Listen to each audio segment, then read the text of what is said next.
Well, in our search for the spirit of youth, we've already met the people empowering and inspiring this generation. But perhaps most important of all is the ability to engage with them. Earlier in the programme, we heard from Jordan's Queen Rania. Her commitment to youth projects is unquestionable, but I didn't realise quite how connected she is. No matter how many negative stereotypes there are, your eyes can open people's minds. Your clip can create change. So, get clicking, pointing, editing and mixing. Yo! Her Majesty has launched her own channel on the video sharing website YouTube. We're happy to be on Queen Rania's YouTube channel, and we hope to use music to bridge the gaps between our cultures. Her aim is to solicit the views of young people and, as her site says, to foster tolerance and promote cross-cultural dialogue. Well, the response has been phenomenal. Hundreds of thousands of young people have been logging on. In my experience, or my observation, I'm kind of just Harvey a spatula. Let's talk first about your own kids and then perhaps talk about engaging others through YouTube. I do think that remaining in touch with them and hearing their points of view and their attitude towards things really guides me in keeping my finger on the pulse of young people around the world and in my country. And, you know, I do look to them for inspiration and for advice. And, you know, to them, when I did the YouTube thing, they thought it was cool. And to me, it's important to be cool with my kids so that I can just remain relevant in their lives. Talk to me about the YouTube dialogue. What are you achieving through that, do you think? When I'm in the West, I'm asked about why do Arabs hate us. When I'm in the Arab world, I hear very negative comments about the West. And, you know, so the rising tensions between both sides is a fact of life. I don't think anyone can deny it. And throughout my visits and speeches and conferences, I tackle this issue. But I wanted to take this offline conversation online. And by doing that, I felt that I would be able to reach an audience that I normally don't connect with. And that is the youth. And to try to bring them into the conversations because they're the ones that can change the discourse. How does it feel to have become such a successful role model and ambassador for the youth? Well, first of all, this is kind of news to me because I honestly didn't think of myself as having that kind of power or being an inspiration. I just think that, you know, youth in our part of the world are just like youth everywhere. You know, they have the creativity, they have the energy. What they lack, perhaps, is the outlets. You know, they need more outlets. They need more avenues to express their views and their creativity. And I think what we can do is to try to provide some kind of examples and role models to our young people. So whether it's me or you know, a successful businessman or woman or an inspiring teacher, all of us have a role to play in trying to get our young people to really feel optimistic and provide opportunities for them. Let's talk about other means by which people are sort of creating a dialogue. The Seeds of Peace project.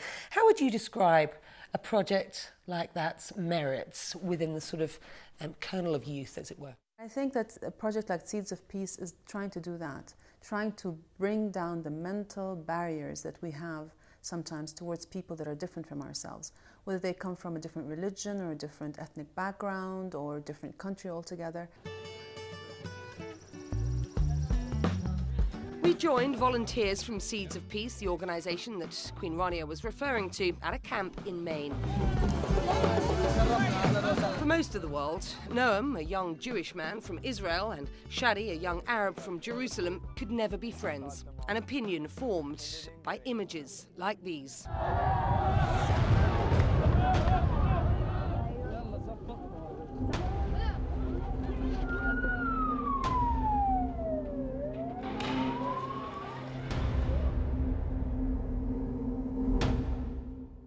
But here, they've learnt they've got more in common than they thought. I really like the living so long with so many good people. I mean, like different people. So many different people and good people. Yeah. And I mean, but they're all like really special and fulfilling to live so long with so many good people. So many people that you care about and that you like and you become friends of. Yeah, and you never dreamed of. But we're living close to each other, right? So I'm living in Jerusalem and there are Jews just like where my grandparents live. The neighbors are Jews. And even if we're sleeping in the same street or just in the same neighborhood, we never talk to them. And here it's different. I think just like sitting on tables with people from the other side, or sleeping in the same bunk, talking to them in the dialogue sessions, just there's no other choice just to talk and to interfere with the other side. Finding a chord is one of the principal objectives of Seeds of Peace, which was founded more than a decade ago. The camp's director is Tim Wilson.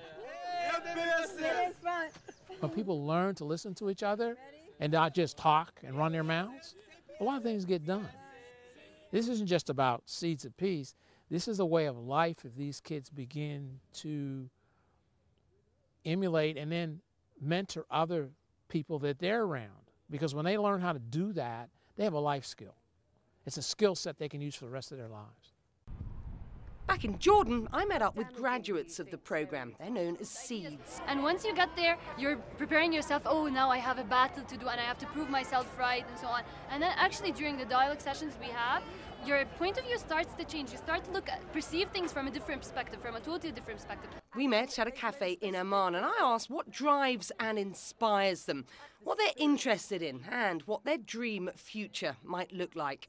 The youth are expressing themselves through writing, through music, it's just a different process. That's why the generation that are older than us, the generation that lived in the 60s and 70s when they were the youth, they don't understand how we are doing this.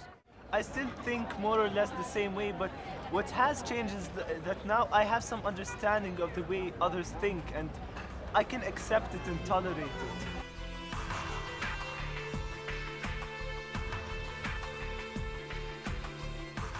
Living the rest of their lives in a more harmonious world is what that group of young people aspire to, an aspiration that many of us adults should probably share. But grand ambitions aren't the sole driving force behind the people that we've met while making this programme. For a lot of young people I came across, it's about making small positive changes. Underpinning everything is an optimism that life can be better in the future. And for that we have a lot to thank today's youth for. For more on the spirit of youth, do go to cnn.com/spirit.